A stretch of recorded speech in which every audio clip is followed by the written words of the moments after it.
welcome to the third part of our double dragon feature. Yes, 3 and a double. Triple double. Triple double? Is that how that works? Yeah. Triple double. Isn't that 6? Isn't that sports? I don't know. Do we look like sports people? No. No. Decidedly not. Well, you're ruining the mystique that the lack of a face on a podcast gives us. We've got rockin' physiques. What are you talking about? Exactly. All right, well, We are the model for Goku and Vegeta. that's true. Which you'll all be able to see at KomoriCon. Exactly. Yes. We won't say which year KomoriCon. It gives you a year to train. We're joined today by our Dragon Ball expert. It's me, Stacy! Yay. Make sure to follow her at Sailor Spaz. and join her other 1,700. Discords. All about Dragon Ball. Yeah, exactly. Yeah, I'm just Sailor Spaz anywhere on the internet, so I don't know, Twitter, Discord, whatever. If you're looking for me, that's where you'll find me. That's Josh. This is Jason. And we also have an Annie bro with us. I'm here. I got like a relapse of some kind by not being able to record a podcast in several decades. So here we are. Is that what the problem was? Yes. Well, the problem is he's a lone bro now. I'm alone in the world. Yep, lone Hashtag bro. find Jack. Hashtag Jack is missing. You had applicants. Kenny really wants to join you. Yeah, but then he, went off to the south. Like St. Louis. Something like Tennessee. Yeah, close Tennessee, St. Louis, whatever. It's all flyover states. Well, the main thing that we're talking about here today is Dragon Ball. That's what's, for most people who got into anime in the 90s, they think of Dragon Ball. Yeah. So we've already watched 2 live-action adaptations of this. We watched the terrible... The illustrious, great movie, Hollywood made. DBE. Dragon Ball Evolution, if you guys have not bothered with listen to the first episode of our Triple Double Dragon feature. Yes. Then we watched the Taiwanese. Correct. Early 90s, illegal Taiwanese knockoff. But updated with mid-90s effects. For worse, if I recall. Yes, that's correct. We Yes. did determine it was worse to do the update. Yeah. They just left the original puppet. And that was The Magic Begins, right? Correct. And so now we have watched the third masterpiece. This is like Star Wars. Yeah. Yeah. And that it gets worse as you go along. We'll see about that. Yes. So we watched what's called Dragon Ball. Saswara Son Goku, Igiora Son Goku. Now, I've butchered that Korean, but it translates to Dragon Ball, Fight Son Goku, Win Son Goku. It's another unofficial, unlicensed, early 90s adaptation of Dragon Ball. Unlike the other ones, it actually follows the original 2 volumes pretty well. Yeah. And then at the end, it just throws caution to the wind. I think The Magic Begins kind of follows it a little bit, but I mean, it at least had most of the characters from the first 2 chapters. Although that one was also following, or more along the lines of the Blood Rubies movie. Is that what it was? Correct. Yes. Yeah. Yes, I actually pulled out a copy of the manga while we were watching the movie because, oh, by the way, we found it in Korean, but we couldn't find a subtitled version, so it's like, well, it's the story of Dragon Ball, so... Stacy's watched it and read it 1,000 times, so she just translated even though she doesn't know Korean.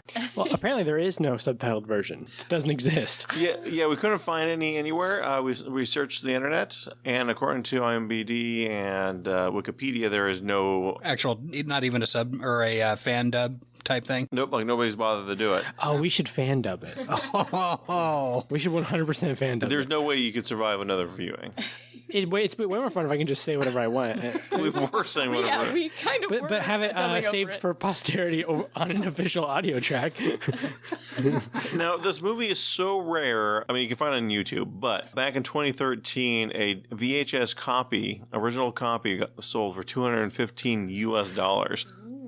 and that's a triple dubbed over copy. Yeah, the version we were watching was so pixelated we couldn't read Yeah. when they had like English on the screen. The turtle house, that showed up perfectly. Yeah, I thought it said Turkey House for a while, and you thought there was a Y in I it. thought there was a Y. I said like Turtle House, but then it like unpixelized and I could read it clearly. Like, oh, I guess it's just weird. So it pretty closely follows the first 2 volumes, so we're not going to kind of rehash that story again, but we're going to kind of talk about the different characters and how they've taken the approach differently than the American and Taiwanese versions. Well, they needed to add their own flair to it. So it wasn't a complete ripoff, just almost a complete ripoff. It was pretty close to its own ripoff. I think Goku, of course, is the first character you see. Yep.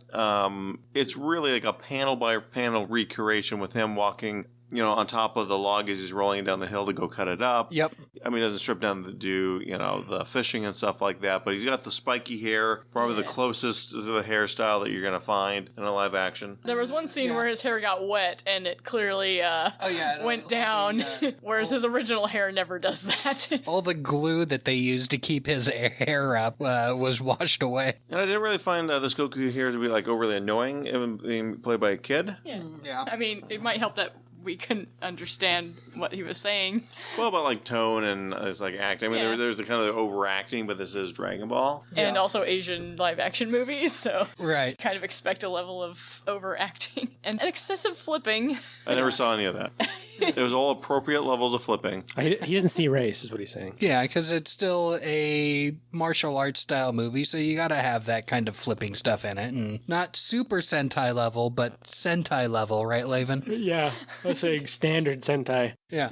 Is there such a It's thing? not very super. It's like the opposite of super. Well, the second character we see, of course, we're following the storyline, is Bulma. And I think this is the weakest of the characters they show because it's just some Korean girl. There's no blue hair. Or Blue Streak.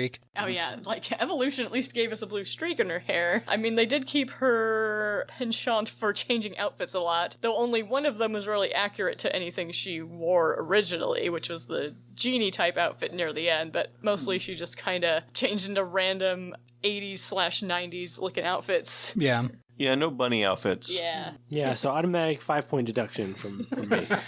Because in A Magic Begins, she changed her clothes quite a few times as well. Yeah, but not the frequency and like the scene cuts Yeah. that we had here. Yeah. It's like, it could be because we don't know Korean, but it seemed like a lot throughout the movie, there was a lot of scenes where it just kind of very quickly became another scene and we were confused. Like, wait, they were just there and now they're suddenly over there. Like, I don't think they invented transitions in Korea until 1992, and this was filmed in 90. yeah, that's probably it. What's the video editing program? Adobe Image something? Final Cut. Yeah, Final Cut. They couldn't get that in. They definitely wouldn't have used that in the 90s. Yeah. It would have been just like tape, like straight up tape editing, like cassette tape. Yeah, Those big machines, you have to like upload all the footage and these like weird things and splice it all together. It's like a... Yeah, we're actually also pretty sure that they shot this thing in like continuity, like one scene after another. A lot of it seemed that way. I'm like, these edits suck. It sounds like someone just like had good enough timing to be like, stop the camera, change position, start the camera, stop the camera, change position. Like these cuts seem pretty linear and like bad. Well, we know they had multiple cameras because they would do the classic thing where you show the same thing multiple times from like 3 different angles if there's like a big action shot. Though there was one time where they just showed the same shot 3 times in a row. That was less effective. Well, that happens in anime all the time. What are you talking about? Just reuse. Yeah, they just reuse the same thing over Yeah, it's kind of hard to get a kid to flip over and like roundhouse kick a guy. So you just get the one shot and you just do it 3 times to show him that he keeps doing it. They also had great angles of Yamcha's vehicle when they were showing the engine. Yeah, while driving down the road at like 60 miles per hour. 60? We're fairly sure that the guy was just hanging on the hood as that whole sequence was being filmed. Getting not even that impressive of shots. Like a really badly staged picture of the engine bay, like the wheel. It's like, is his worth risking his life for these like not very good shots? He's getting paid, let's see, 90s, $2 an hour, 2,000 won. It was Korea. This is a Korean fan film, like unlicensed. He's probably getting paid nothing. It might have been after work every day these guys went out and filmed. I'm sure it was over like a weekend. One weekend, you think? Yeah, just one weekend. Yeah, there's not a lot of changes in the lighting, and I don't think they had any lights with them. You think they All daytime footage. You think they were able to acquire 2 cars and a motorcycle? Well, I'm weekend? pretty sure that Bulma's first car was just repurposed to become Yamcha's car later. Like, they just ripped off all the sides. Yeah. And now it's his car. Because it looked similar to that. And Bulma kind of left her car just randomly in the forest at the beginning with a machine gun in it and never went back to get it, from what we could tell. So really, it actually probably was, even in continuity, the same car. It was just Yamcha happened upon it and acquired it for himself. We're creating lore for this movie. Yeah. That makes the most sense. He found the car and was like, pimp it out. And that's why they had to show the sweet engine shots to show what he did to the car. Yeah. But you just ripped everything off of it. Yeah. He had like a hacksaw, and that was his cool technique. Well, no, we're getting a little ahead of ourselves, but Yamcha is really still the coolest character in Dragon Ball. Yep. And he takes his car and he is able to make it fly. That's true. Yeah. And like come when whistled. Well, speaking of getting ahead of ourselves, that doesn't happen until the very end. Wait. Yeah. After Bulma's car, there's also Bulma's badass motorcycle that just had like 100 headlights on it. they just took it from the set of a Mad Max movie or something, but then just took off all of the like skulls and stuff. Yeah, it's like they just like welded some superfluous piping onto a regular motorcycle. And like, here we go. It's a future motorcycle. No? Well, I mean, honestly, Goku and Bulma are the two least interesting characters in here. I mean, moving on in a linear fashion, you know, the Like next the movie, like the filming. Like the filming, yes. You have Oolong. Yeah. So they show a quick cut to the main bad guy, which we'll get into a little later. Then, yeah, we run into Oolong, who is still terrorizing a city or a small town. Well, because it is literally just stealing scene from scene. You can see the panels they took Yeah. in a storyboard, and they just did that. Yeah. I mean, they definitely made changes, like scenes where Goku encounters like a bear warrior. They changed that to just a dude. Because there's a lot in Dragon Ball where there's a lot of animal characters and dinosaurs and stuff. So a lot of those were just kind of altered into being just bad-looking dudes. And then the sequence where they fought against Oolong for the first time in the manga, he transformed into like 5 different things, but they kind of cut that back to just a couple of transformations in this movie. But badass transformations. Yeah. I mean, he turns into a fucking, like, Voltron. Yeah. Yeah. Yeah, GoBots are featured throughout this film. Yeah, GoBots. Since we're going for Korean knockoffs, GoBots, the Korean knockoff of Transformers. Yeah, they're like, they totally just show up and they become enemies. Yeah. I feel like there were various costumes that were reused from other stuff that they just found lying around because those robots definitely didn't seem in the style. They were normal Sentai villains. Yes, which is not really the Dragon Ball world. I don't think the Dragon Ball world is meant to be portrayed in real life. Definitely not. Definitely not. It's too fantastical. But, I mean, the best thing, visually speaking, I think Oolong was the most Hideous. unique. Yeah, they gave him the perfect paper mache mask that looks like Oolong. He did look like Oolong. The mask looked just like Oolong. That is true. Although Puar is a close, real close second. Yeah, Puar was just like a stuffed animal, but, well, I guess also a puppet, but looked more like a stuffed animal. Well, they clearly bought him at a store. Yes. And he's clearly the actual Puar Official merchandise. Yeah, the official plushie. Though at one point he was smoking a cigarette for like 5 seconds, and I was very confused. Yeah, I don't know why not, because Poir's a badass, and smoking in the 90s makes you a badass. Oh, yeah. Like, nobody else in the movie was smoking. They're not all as badass except- Because they're not badasses. They're also weren't of legal age. Yeah, well, I guess the only other smoke was all the dry ice that was used in yeah. the effect sequences for so many different things. And the main villain had 2 cigarettes. Like, stuck up his nose for right. some reason. Yeah, For like at one scene. He was celebrating. yeah, that's You how gotta smoke, and you gotta drink, and you gotta celebrate, you got some balls. yeah. But that wasn't that after he was defeated? After they made the false wish? Well, you gotta smoke after you get all those panties. Okay, fair enough. Yeah. Oh yeah, I guess that's one thing. Is that Oolong's wish was multiplied. Yeah. We're doing this in linear. We're not doing a linear. We're just talking characters. It is literally the first 2 volumes. Read those. That's the storyline. Yeah, The main or- thing is just how weird Oolong's giant head is on a normal person's body. Yeah. And I'm pretty sure he had 2 different actors. It seemed like there was parts where during the martial arts it was one guy, and then the scene where he was like about to shit himself was a different guy. Yeah, one guy was like a normal actor. The other guy was Jet Li Yeah. in a Oolong mask. with nunchucks. Yeah, it wasn't even just different actors. I think he just had 2 different personalities in this. He had the normal cowardly Oolong one, and then he had the martial arts, I know how to use nunchucks one. Well, kind of, but I think the oversized mask that they were using prohibited the guy. It was probably a pretty good martial artist. Yeah. From being able to see what he was doing. Well, especially with his flexibility and how he was able to do the kicks and stuff that he did. Well, yeah, but there's that one part where he's using the nunchucks and he just kind of drops them. Yeah. And then they just let the scene roll and he just kind of picks them up, but he can't look down because the mask would probably fall off. Right. Yeah, it doesn't seem to be attached at all. Like, when they show shots of the back of his head, you can see where the gap where the mask goes on is, so it doesn't look like it's, like, attached to his clothes or anything. It was the creepiest character. Oolong's supposed to be creepy, right? Now, we've already kind of jumped to Uproar, which was literally there's a stuffed animal that somebody was kind of moving its mouth around. Yep. Which was just amazing, actually. That was the most realistic looking character. Yeah, the best bit of wire foo is when you see the stuffed animal looking out of the cave, and then the wires lift the spyglass to its face. Yeah. So that's the spyglass is clearly floating. They consulted Jim Henson on that one scene. Like, oh, that's how you do it. Of course, which leads to Yamcha. and his Wolfang Fist. Yeah. Oh, God.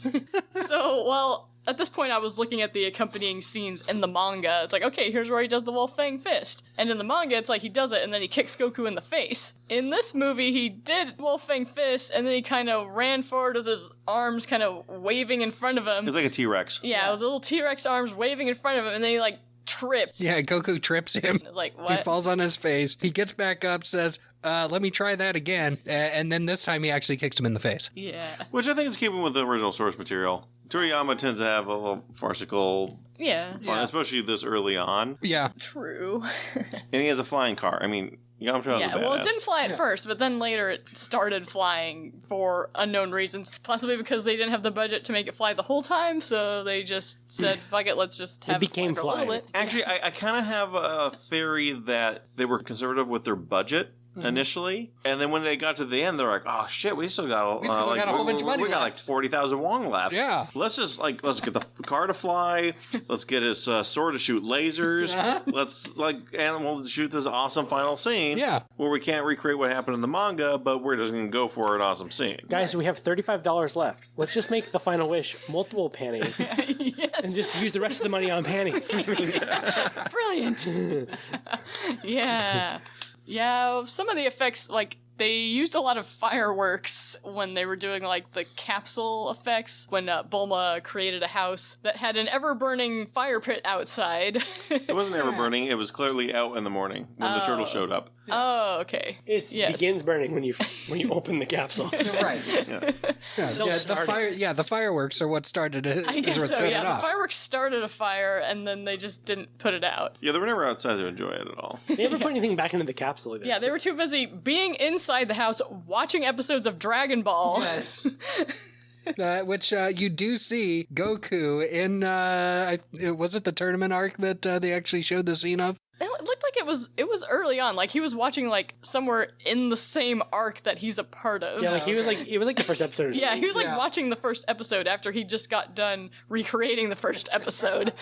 I want to know what he says in Korean. 'Cause he looks at the screen and is like super surprised and says a bunch of stuff. We just assume he's probably saying, "Wow, that guy Oh, looks look, just it's like me." me. Wow, that's cool." Wow. And Bulma's like, "Ugh, you fucking kid."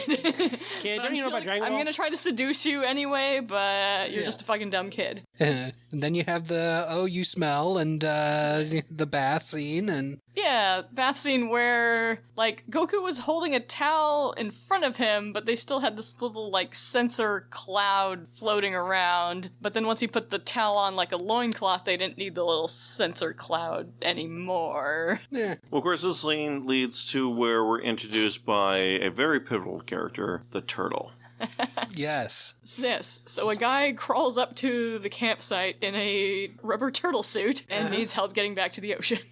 Yeah. Which, again, roughly happens in the manga. I think they just stumble across him on the road, don't they? No, as I was looking along, he came close to where they were. Oh, did he? Yeah. Okay. And that's where Goku was hitting rocks, and then he tried to pick up another rock to hit it, and then he found out it was a turtle. turtle. Yeah. Which actually do that sequence in this Yeah. movie here. Yeah. Yeah. Now, Stacey's underselling the quality of this turtle Oh, yeah. rubber. I mean, I hadn't gotten to that yet. Half but their you can- budget. Half. Went to the creation of this turtle. Yeah, I mean, as it looked almost like the turtle in the manga, just like Oolong's face looks just like Oolong. Well, Well, the turtle had more movement in its face than the Oolong mask. Like, the eyes would actually open up and the mouth moved more and stuff, while the Oolong, it's like, it was frozen in one expression, basically, and you could kind of see the actor's real mouth behind the cutout mouth. I think the turtle was probably very expensive to make, as evidenced by that they put it in the movie way more often than the turtle needs to even exist in the story. Well, look at this. Look what we made, guys. You gotta make it worth it. Yeah, and honestly, I respect that decision. Yeah, me too.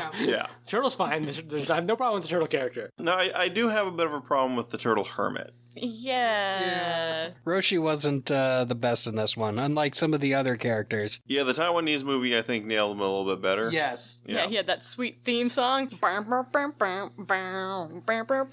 we could edit that in here, so we can be reminded of its glory. Yeah, so his, like, all you need to do is, like, put a bald cap on a guy and, like, blend it to look like his skin tone. But instead they had, like, this half bald cap, half, like, stringy braided gray hair coming off the side, where they didn't blend the bald cap to look like his skin, so you can clearly see the break there. Which is another point in a tally mark for Josh's theory that they did this in one weekend. Yes.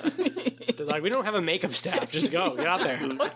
Yeah. Well, I think I would have been better with it if there was just an old guy. I kind of have an issue with the bald cap and, like, the stringy beaded hair. If they're just like, this is an old guy, and we at least got him a Hawaiian shirt. Right. But they didn't get him a Hawaiian shirt, really. Yeah. Well, they had him wearing a different Turtle Hermit outfit. Yeah, it was like a more traditional styled garb. Yeah. It was... Chinese, Yeah. Well, like the yellow top and blue pants that he wears later on. Yeah. But I guess they couldn't afford a Hawaiian shirt for him to wear for his first appearance. Or the one with all the alphabet on it. Yeah, they can't afford all those letters. Those cost money. Well, it's fine. Just get a Hawaiian shirt. I mean, it's not that difficult, guys. But again, There's a war on. yeah, which explains why the Turtle House, they don't use the word Kame House. It clearly Yes. says Turtle House on it. Yep. Is just a plywood painted cutout stuck onto the side of a cliff. Yeah. And was in no way an actual house. And not only that, they made no qualms about it. They showed it from various angles so you could clearly see it's a two-dimensional cutout instead of just showing it straight on so that you wouldn't sort of be able to tell. Yeah, there was one angle where you couldn't tell, but like every other angle is like, wait, that's... Like, it's against the side of the cliff. You can clearly tell this is just a cutout that they put over there. You might as well have been able to see the shadow and like the sandbags holding it up. Yeah. Like it was so bad. So the Turtle Hermit, I think, is the worst portrayed character. Yeah, definitely. And Chi-Chi, though, when she shows up, is less sexualized, which is Yeah. good because she's like 8. Yeah. But still has the giant helmet and does all that stuff. Yeah, the boomerang blade helmet that she used to kill off a T-Rex. T-Rex. T-Rex originally some dude in this. He had T-Rex arms. That was Yamcha doing the little that thing was fist. Although she does get knocked out mysteriously because they don't show it on screen, but in the manga it does, or Yamcha's the one that knocks her out. Yeah, we could have missed things also that with our lack of understanding of what's going on and asking questions to each other over it. We may have missed some of the things that were actually shown, but Not important. Not important. Yeah. What's more important is for them to learn how to transition better, Yes. which they never learned how to do. need more star wipes. Personally, I think that overall, the characters are a lot more like Dragon Ball characters than what we've seen in the other movies. Yes. Yes, I agree. Yeah, other than Master Roshi. Yeah, because even in Magic Again's, Goku's a little bit, or is different overall, where in this one, it's more like original Goku. Correct. And, the best thing about this one, again, remember that this is the first 2 volumes of Dragon Ball. Yep. I really liked how they showed the Saiyan and full-on Saiyan armor that showed up. Yeah. It's great to see that original Toriyama note. No, that's wrong. Was, according to IMDb, that was Nappa. Nappa with a full head of hair, so I think it might And actually a be Fu Manchu Raditz. mustache. Maybe it's a combination of Nappa and Raditz. Like, they fused, but that wasn't a thing yet in 1990, but they were ahead This of is the times. Dragon World. Our concept of years doesn't make any difference. So what's the Raditz Nappa fusion name? Rappa. I guess Rappa. Rappa? It would be Rappa. Parappa the Rappa? Yeah. Okay. That'd make it even more 90s here if he'd just like busted out some sweet rap. But I guess they didn't think of that. They were just thinking because Dragon Ball Z started airing in 1989, so they're probably like, oh shit, this is the cool new thing. We should put a wink and a nod to something modern in this movie, even though we're adapting the first part of the series. So they gave him some random character paper Saiyan armor that from the dollar store. It's Korea, it'd be the 1,000 won store. Oh, is that what that would be? Yes. I think they only paid 50 won for it. They only paid 50 won to budget this film. Now, of course, if you're going to have a Saiyan warrior defend a person, be a mere bodyguard, obviously this would be one of the most powerful villains for the Dragon Ball gang to ever fight. Oh, God, yes. Yeah. How that... What? Pilaf. Pilaf. Emperor Pilaf. What does Frieza have for a title? Nothing. That means he's a piece of shit. He also calls himself Emperor. The Emperor of Evil. Okay, that's not a place. He doesn't really own anything. And either way, that still works for me because he owns a bunch of planets. Frieza didn't have a castle. He could have had a castle on any of those planets that he owned. But he didn't think that far ahead because he sucks. Yeah, exactly. Emperor of Evil Frieza is Emperor Evil. There's too many emperors here. What we can agree on is all these emperors are exactly the same power level. Yes. Wait, so Pilaf's power level is 530,000? Is that what Frieza's in? I'm pretty sure he said that in the movie, right? Oh, come on, that's a common line. It's a well-known line from Frieza that's on a lot of merchandise. Is it? I don't Yes. think so. I think we have the research says. I don't believe I have ever known that fact, and I know a lot of random fucking facts. I thought it was over a million. When he first shows up, that's what he says when he's threatening everyone. Like, oh, mine's 530,000. And yes, later, when it's first form. First form Frieza. Oh, okay. That line became the meme, and that's the one that shows up on the merchandise. What's Golden Frieza's power level? I don't want to fucking even... No power scaling. No. Well, I mean, obviously it doesn't scale well because Pilaf is... It's still above him. So, yeah. I mean, even Pilaf's been in more scenes of Dragon Ball than Frieza has. Well, after Dragon Ball Super, Pilaf's in Super? He was in the first part, but Frieza was in the last part, the Tournament of Power, which was like super long, but he wasn't in every episode because a lot of time he was hiding around places, so I don't know. Somebody do the math of screen time. But he was all throughout the original run of Dragon Ball. True, but those multiple arcs versus... those 5 minutes on Namek took a hell of a long time. It sure did. So, with that little banter between Jason and Stacey, I was able to look up Golden Frieza's power level, Oh my God. which is 100 quintillion.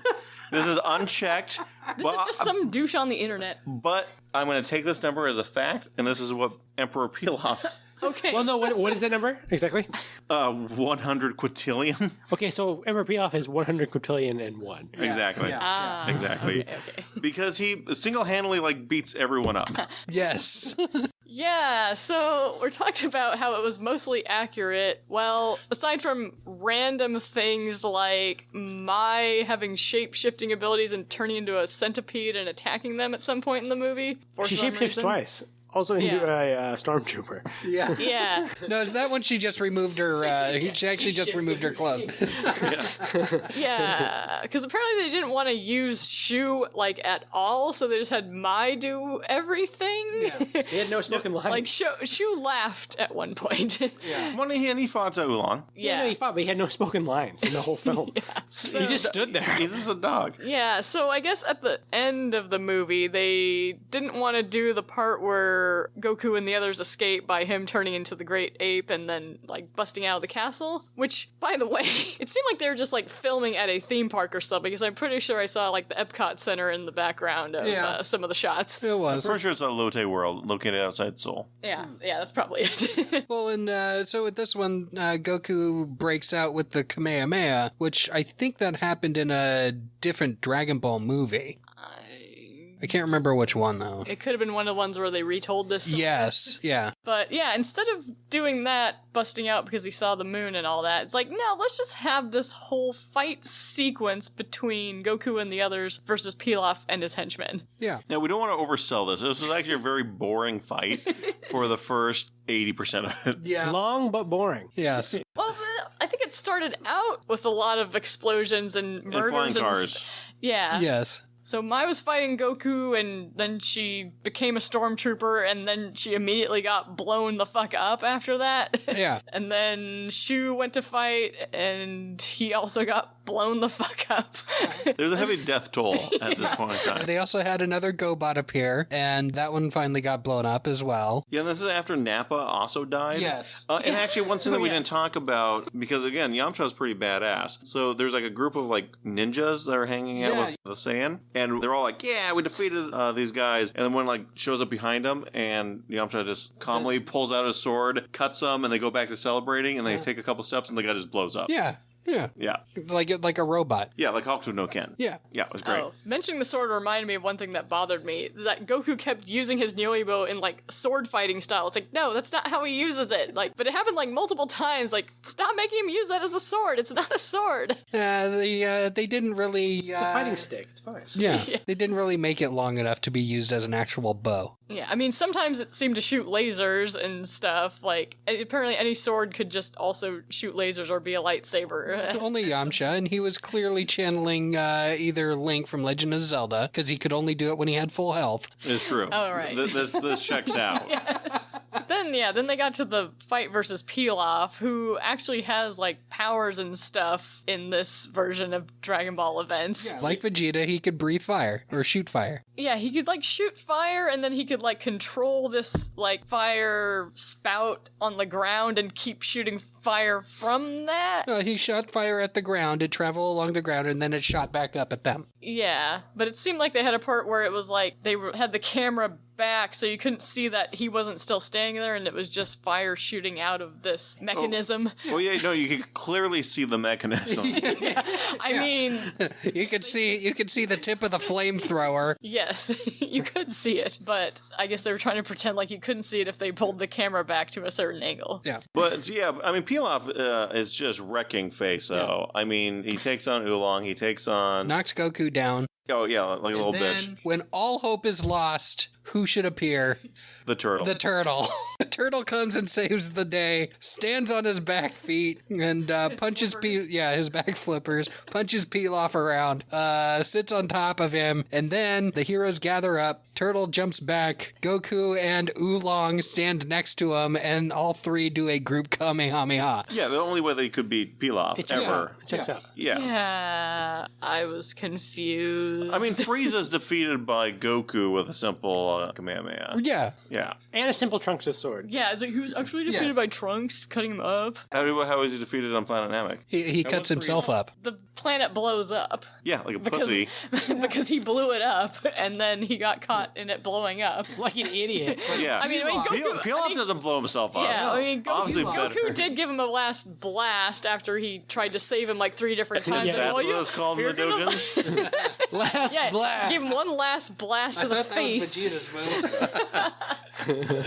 But yeah, This is the Big Bang. the big bang in your face. But we digress. Yeah. Oolong pulls out a Kamehameha wave. Yeah. Well, it may have been a different attack. We couldn't tell exactly. No. what It was Like a blue the laser beam Kamehameha. from his hands. What else could it be? Yeah. They didn't really go into the whole full buildup of it. No. But it was clearly... Yeah, it was clearly, because it was the same color, it was blue, so it's Kamehameha. And what else would Oolong be blasting out of his hands? Panties? See, really for me, the worst part of the show is like Oolong did get like 20 panties. Yes. Well, actually, Pilaf got one. He sneaked Yeah, one yeah. when it was falling around. Yep. He Yeah. looked very kind of enthused by it. I think he was more like, "What? No, this is what I No, he wanted." wasn't disheartened. Oh, yeah. Oh no! as he rubbed it on his face. This isn't what I wanted. I'm gonna be so upset with this when I take it back home and look at it later. Yes. Put it in his pocket. But Oolong didn't wear the panties on his head. Oh, yeah. Yeah, that is true. Yeah. Well, he probably couldn't fit over that giant mask. They could have just got bigger panties.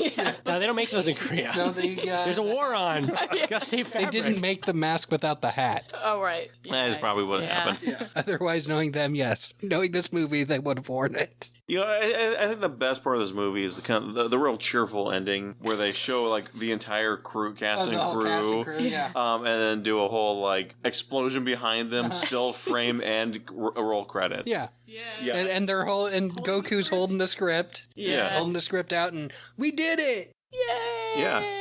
I mean, I hope one day Anna Bros can produce a movie like this. Yes. One weekend? Hell yeah. Yeah, like a 4-day weekend. We're not that good. We're not as good as these. Wow. And you were poo-pooing this movie, too. Yeah, it's awful. It's the worst movie I've ever seen. He has not seen enough movies to make that statement. Oh, I have. Clearly not. Really, it's worse than Dragon Ball Evolution? Oh, yes. Oh. Oh. So, taking it on the merits here, I would say this is the best live-action Dragon Ball movie that we've seen. It's definitely the more faithful. I guess the Magic Begins kind of had a little bit, was way more campy, so it had a lot more overall humor to it than this one did. Plus, this one kind of felt like it drug a little bit. Yeah, but the Magic Begins had some sequences that dragged too. Like they had a better Master Roshi, but that whole sequence of Master Roshi like went on forever. It was like half the movie. Yeah. Yeah. It's just them fucking around on the island for no reason.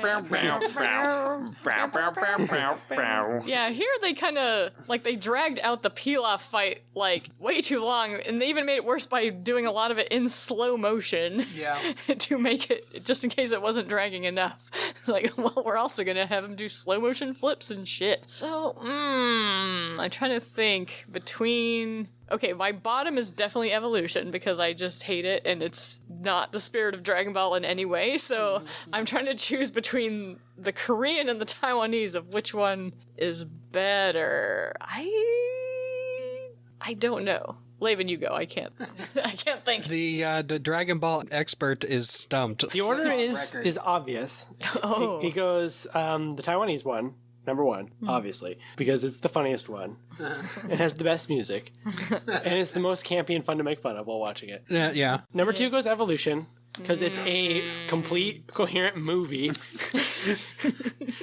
think we need to go back and rewatch that one. No. It, like, is fine. No. And this one is number three. I will say this one is the most faithful to the original, for sure. It's, like, obviously a shot-for-shot, like, remake. None of that's bad. I just thought it was boring, and the fights were boring. Yeah. Like, I've seen Dragon Ball. I don't need to watch it, like, just, like, reenacted in a shittier way.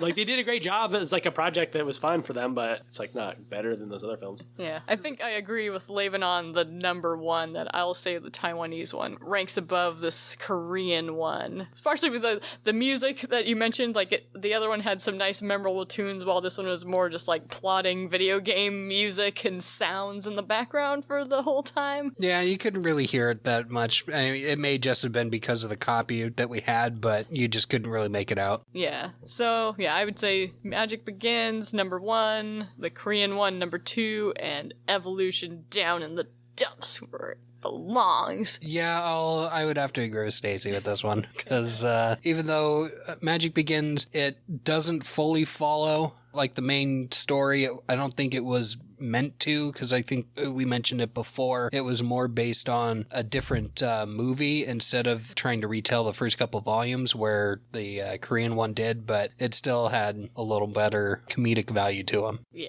especially for the great updated version with the CGI sequences. Yes, the CGI dragon. I mean, the way they did the dragon in the Korean one was still pretty good. Oh yeah, they just had it like animated. Yeah, just superimposed over the top of things. I mean, it was almost like they took the dragon from the anime and just kind of took out pieces of it and superimposed it over the movie. Which, I mean, that's how The Magic Begins does the unenhanced version. Oh. Is just that, well, either the puppet or like this is kind of the painted on the scene. Right. Well, later they have the CGI. Yeah. I would give this movie standing on its own a 2 smoking roars out of 5. It's clearly 2 dragon's balls. Out of how many? Out of 5. Well, out of 7. Yeah, it has to be out of 7 on that one. It wasn't great. It was all right, so it gets 3 unexpectedly badass peel-offs out of 10. Yeah, I'm also going to have to go ahead and give it 3 panties from the sky out of 10. Well, there you go. Hopefully you guys enjoyed listening to us talk about Dragon Ball not once, not twice, but thrice. Yeah, the triple-double dragon. Yeah, luckily we decided to pull this out of our exclusive Patreon account and be able to give it to everybody to access freely. Yes.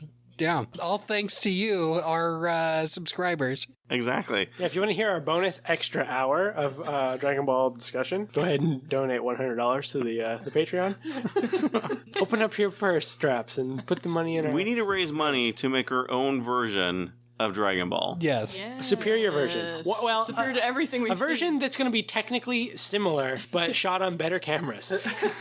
Only because it's 30 years later. That's the only singular one reason. And we have access to better equipment. We can make it. Well, thank you for listening for another episode of Real Japan. Make sure to check us out at AnyBrosCreative.com. If you want any more Dragon Ball news, follow Stacy on Twitter. Yeah. Follow Sailor Spaz at anything. At anything. Yeah. At wet4vegeta.com. Wait. It may not all be news, I was going to say. It may be news, it may be translations, it also may be yaoi. Whatever. You'll figure out the Dragon Ball from parsing all that. Yeah, exactly. You'll get some Zamasu on Black Rot action. Yas. That's all I have to say. Should we just end on yas? Yes. Just fade out the song. Yeah.